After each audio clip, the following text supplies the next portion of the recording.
Hello friends, my name is Shashwat and welcome to Educare science solution. आज के इस video में हम लोग ऑर्गेनिक केमिस्ट्री के बेसिक प्रिंसिपल्स की बात करेंगे। ठीक, तो सबसे पहले आपको पता है कि कंपाउंड्स दो तरीके के होते हैं, ऑर्गेनिक एंड इनऑर्गेनिक। तो जो अर्लियर व्यू था कि ऑर्गेनिक कंपाउंड्स क्या होते हैं और इनऑर्गेनिक कंपाउंड्स क्या होते हैं, पहले हम लोग वो देखेंगे। तो इनऑर्गेनिक और ऑर्गेनिक कंपाउंड, ठीक है। पहले अर्लियर व्यू के हिसाब से वो कंपाउंड्स जो हम लोग नॉन लिविंग बींग्स से ऑब्टेन करते हैं वो सब इनऑर्गेनिक होते हैं। Obtain from non living things, वो हो गए इनऑर्गेनिक कंपाउंड्स। जैसे कि आपके सॉल्ट हो गए KCl, MgSO4 एक्सेट्रा। तो ये सब जो हो गए ये तो इनऑर्गेनिक कंपाउंड्स हो गए। ऑर्गेनिक कंपाउंड्स क्या होते हैं? अर्लियर व्यू ये था कि वो कंपाउंड्स जो हम लोग लिविंग बीइंग से ऑब्टेन करते हैं वो ऑर्गेनिक कंपाउंड्स होते हैं।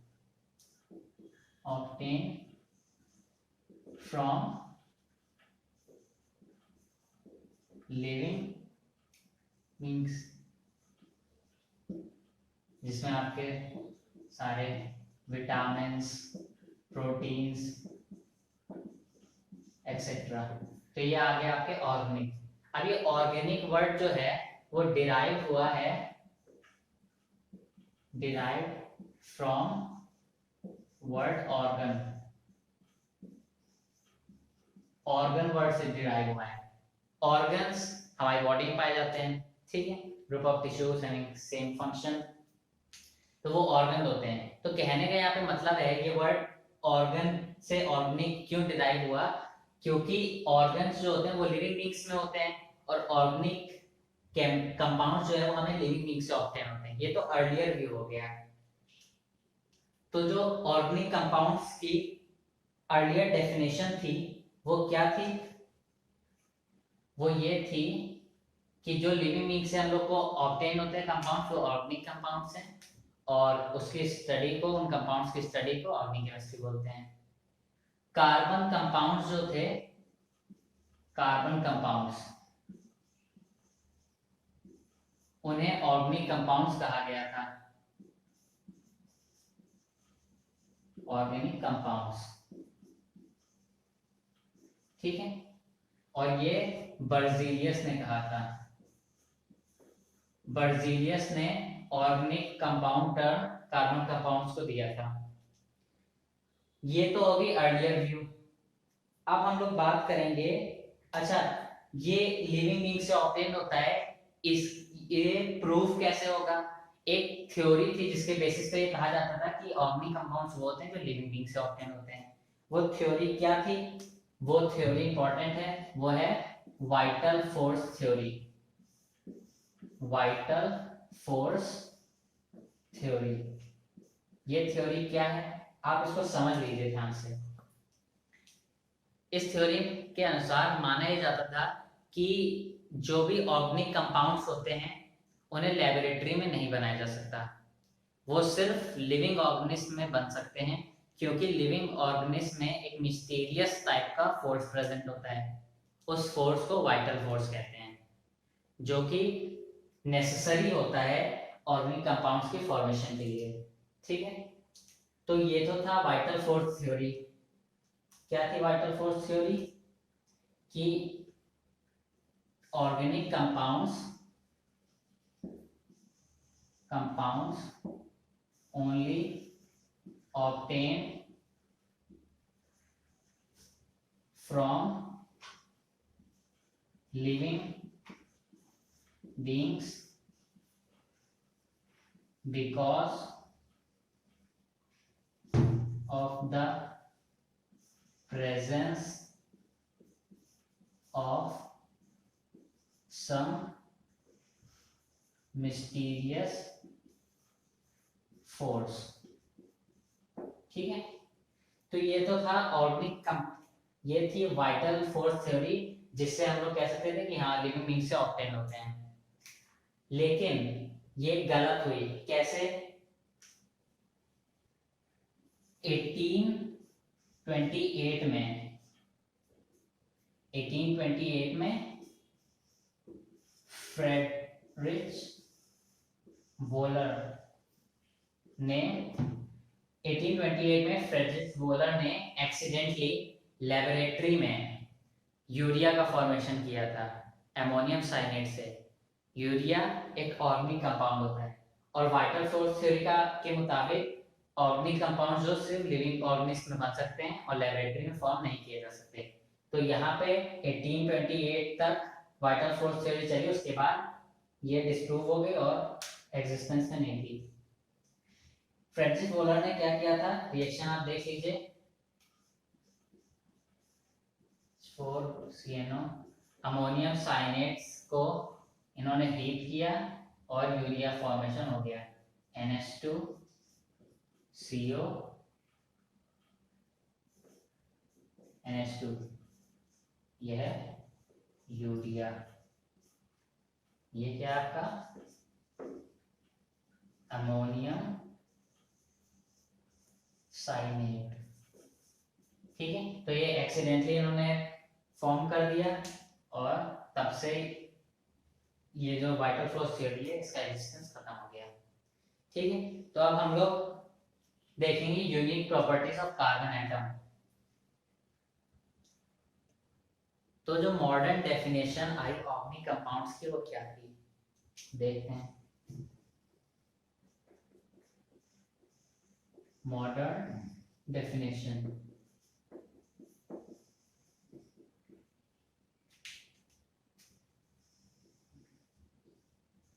branch of chemistry that deals with the study of hydrocarbons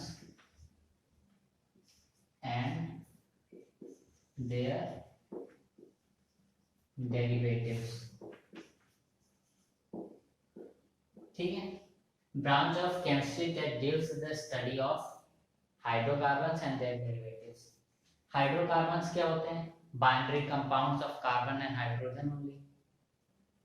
तो ये तो हो गया मॉडर्न डेफिनेशन ऑर्गेनिक केमिस्ट्री की, ठीक है। अब हम लोग बात करेंगे क्लासिफिकेशन ऑफ हाइड्रोकार्बन्स और classification of organic compounds. Classification of organic compounds या हाइड्रोकार्बन्स। सो हाइड्रोकार्बन्स को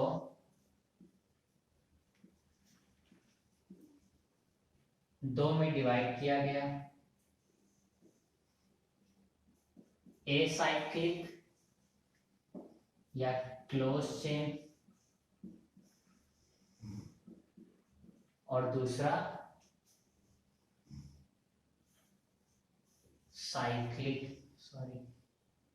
एसाइक्लिक या ओपन चेन एंड साइक्लिक या क्लोज चेन,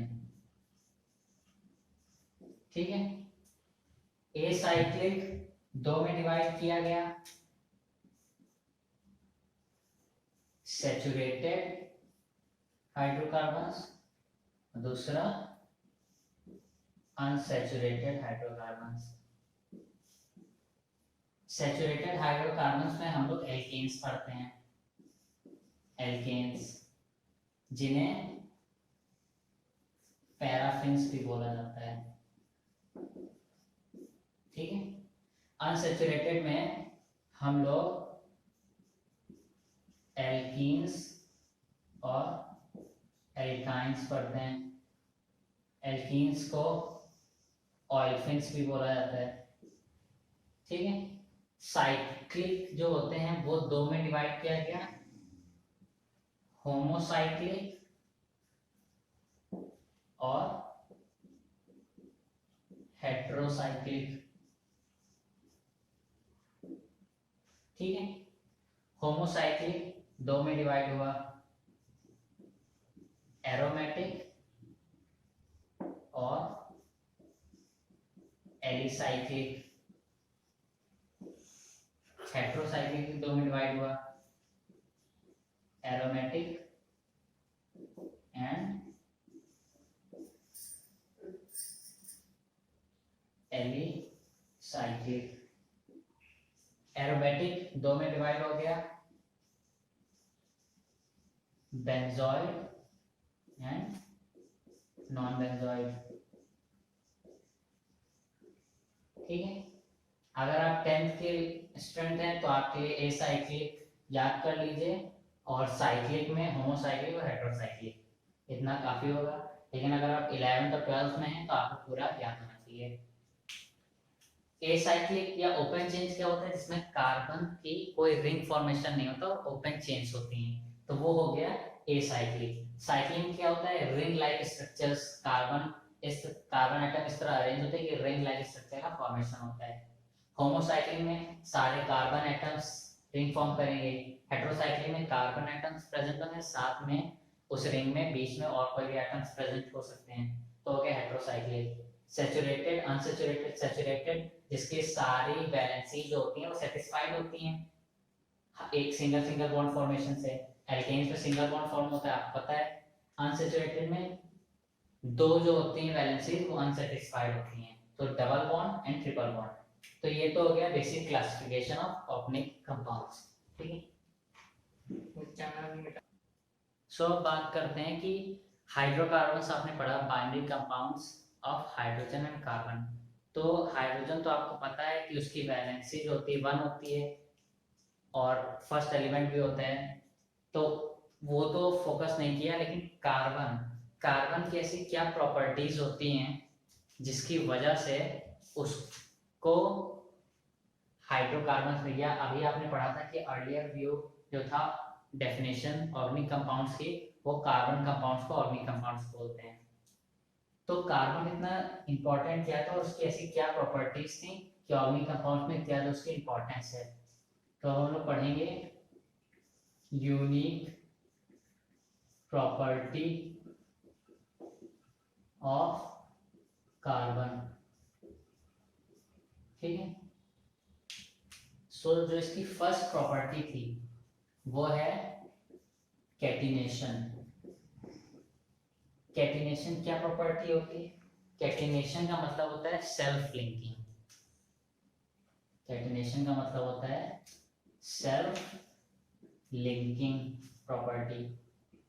इसका मतलब ये है कि कार्बन एटम जो है वो लॉन्ग चेन फॉर्मेशन करता है। ठीक है, लॉन्ग चेन फॉर्मेशन कर सकता है, सेल्फ लिंकिंग उसमें होती है, जैसे कि कार्बन इस तरह से जुड़ सकते हैं, लॉन्ग चेन फॉर्मेशन कर सकता है।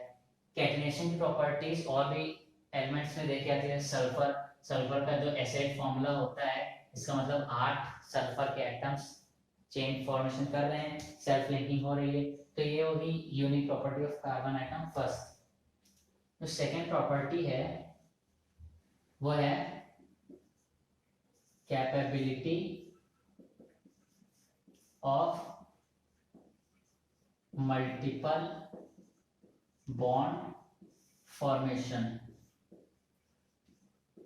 मल्टीपल बॉन्ड फॉर्मेशन हो सकता है जिसमें single bond, double bond, triple bond form कर सकता है कार्बन एटम। तो ये भी एक खास प्रॉपर्टी होती है कार्बन एटम की। ठीक है, जैसे आपने पढ़ा एल्केन में तो सिंगल बॉन्ड होता है, एल्कीन में डबल ट्रिपल बॉन्ड होता है एल्काइन में।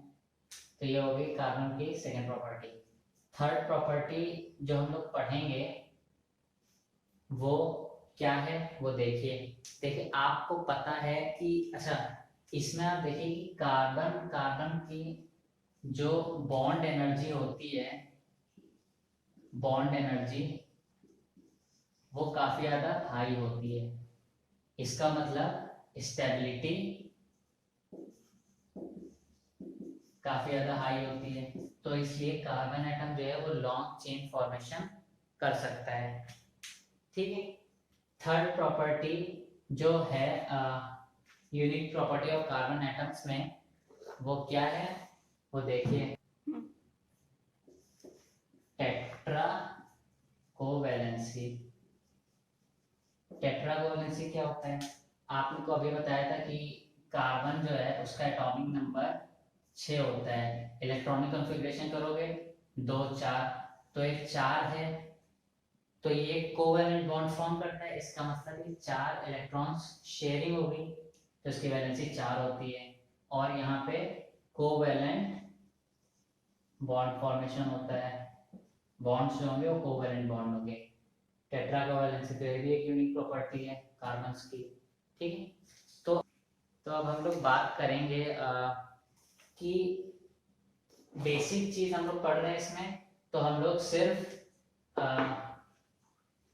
जैसे कई बार नोमेनक्लेचर में आता है, जो भी हम लोग आगे वाली वीडियो में पढ़ेंगे, रिप्रेजेंटेशन किस तरह होता है, रिप्रेजेंटेशन ऑर्गेनिक कंपाउंड्स का। मान लीजिए आपको एक मॉलिक्यूलर फॉर्मूला दे दिया, मॉलिक्यूलर फॉर्मूला C4H10, ठीक, और आपसे कहा गया कि आप इसका स्ट्रक्चरल फॉर्मूला बनाओ,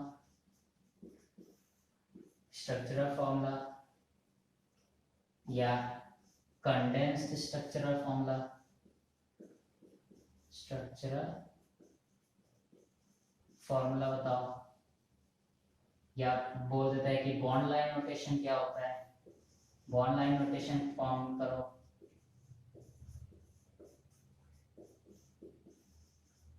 ठीक है। या कई बार कर देता है कि ग्राफिकल रिप्रेजेंटेशन। तो जैसे आपको ये मॉड्यूलर फॉर्मूला दिया है, तो इसका हम लोग एक एक करके समझेंगे। स्ट्रक्चरल फॉर्मूला कैसे है, इसका स्ट्रक्चरल फॉर्मूला हम लोग बनाएंगे। 4 कार्बन है तो 1 2 3 4। अब हाइड्रोजन आपको अपने अकॉर्डिंग लगाने पड़ेंगे, आपको समझना पड़ेगा। 4 यहाँ बॉन्ड है, यहाँ पे 2 CH2 CH2, ठीक है। ये तो आ गया आपका structural formula. Condensed structural formula कैसे होगा, आप यहाँ पे बॉन्ड फॉर्मेशन मत दिखाओ, CH3 CH2 CH2 CH3, ठीक है। तो ये हो गया कंडेंस्ड स्ट्रक्चरल फॉर्मूला, इसमें आप बॉन्ड नहीं दिखाएंगे। बॉन्ड लाइन नोटेशन क्या होता है कि इसमें आपको सिर्फ कार्बन्स नोट दिखाने पड़ते हैं। तो किस तरह दिखाएंगे, 4 कार्बन है तो 1 2 3, 1 कार्बन 2 कार्बन 3 कार्बन 4 कार्बन। अगर कोई और फंक्शनल ग्रुप लगा होता है जैसे हैलोजेंस या कोई और, तो आप उसे दिखाते, लेकिन अभी ये सिंपल है तो सिंपल बॉन्ड लाइन नोटेशन इसका ये हो गया, ठीक है। ग्राफिकल रिप्रेजेंटेशन करना है, ग्राफिकल रिप्रेजेंटेशन सबसे क्लियर होता है, क्योंकि उसमें कितने बॉन्ड होते हैं, कितने हाइड्रोजन लगे होते हैं, वो आपको पता होते हैं।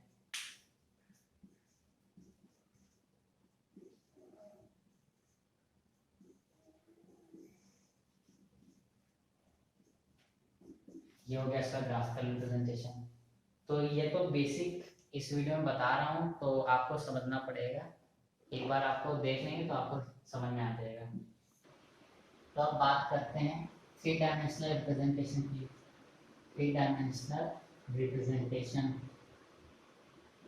3 डायमेंशनल रिप्रेजेंटेशन, मान लीजिए आप एग्जांपल ले लीजिए मीथेन का, तो उसमें एक आपको कार्बन ये दे दिया, यहाँ पे हाइड्रोजन हाइड्रोजन, और यहाँ पे सॉलिड वेज दे दी, और यहाँ पे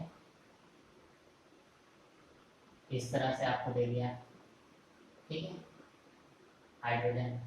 तो यहाँ पे इसको जो बोलेंगे ये है आपका सॉलिड वेज,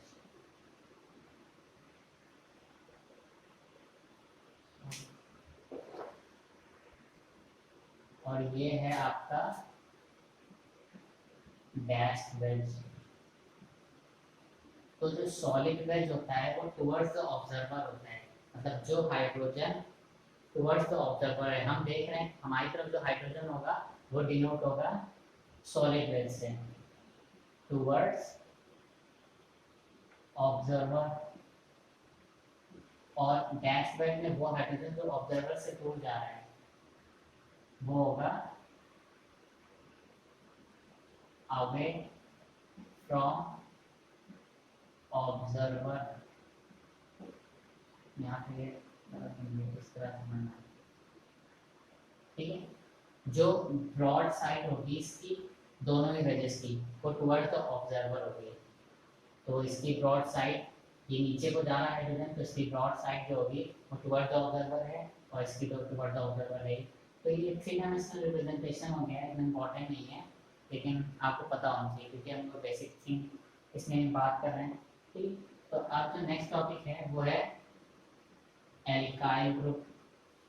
एल्काइल ग्रुप्स क्या होते हैं?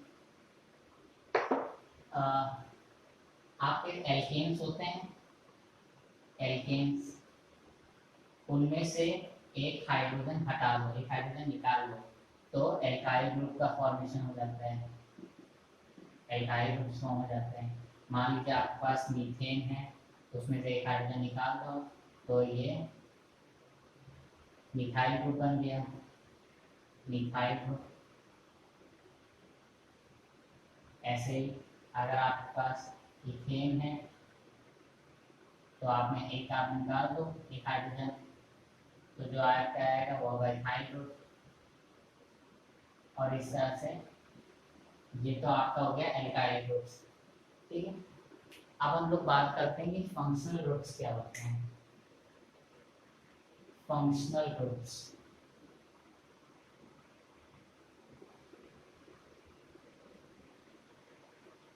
एटम्स या ग्रुप ऑफ एटम्स जो कि लार्जली डिसाइड करते हैं आपके कंपाउंड के प्रॉपर्टीज को, उसके स्ट्रक्चर को, तो वो हो गया फंक्शनल ग्रुप। क्या हो गया? एटम और group of atoms, group of atoms which largely decide the structure and properties of compound। Compound basically organic compound दिया, ठीक है। तो वो हो गया functional group. Number of functional groups आप पढ़ेंगे नोमेनक्लेचर में, उसमें मैं टेबल बनाऊंगा, उसमें सीनियरिटी का बनाऊंगा, तो उसमें आप देख सकते हैं। लेकिन एग्जांपल लेते हैं, जैसे कि हेलोजेंस हो गया, क्लोरीन, ब्रोमीन, आयोडीन, या COS group, oil group, carboxylic group हो गया, एक्सेट्रा। तो ये हो गया फंक्शनल ग्रुप्स। नोमेनक्लेचर में इसको ब्रीफली डिस्क्राइब करेंगे, ठीक है। अब जो लास्ट टॉपिक आता है वो आता है homologous group, homologous series. Homologous series क्या होती है? वो सीरीज, कंपाउंड्स की वो सीरीज जिनका मॉलिक्यूलर फॉर्मूला सेम होता है और फंक्शनल ग्रुप भी सेम होता है। सेम मॉलिक्यूलर फॉर्मूला,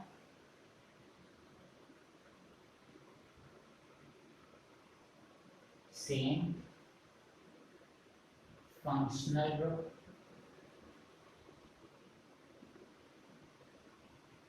ठीक है। सेम मेथड ऑफ प्रिपरेशन,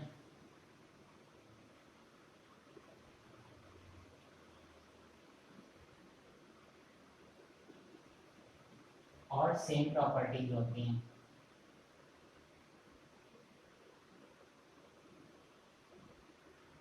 और जो कॉन्जिक्यूटिव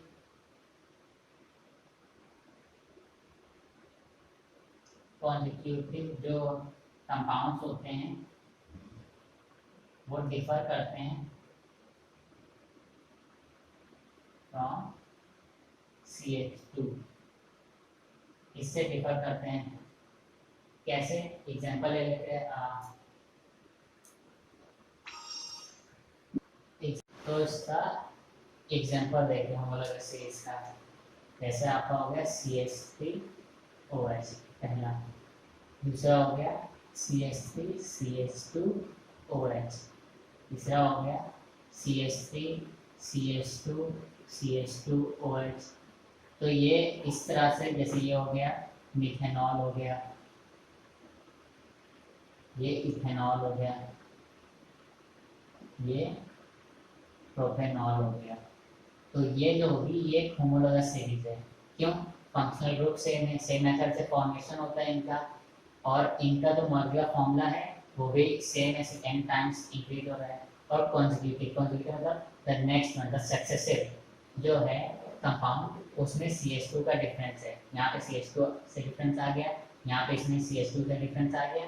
तो इस तरह की सीरीज को होमोलोगस सीरीज बोलते हैं। ठीक है, तो यहाँ पे वीडियो कंप्लीट होती है और नेक्स्ट वीडियो से हम लोग नॉमेनक्लेचर से चालू करेंगे। Thank you.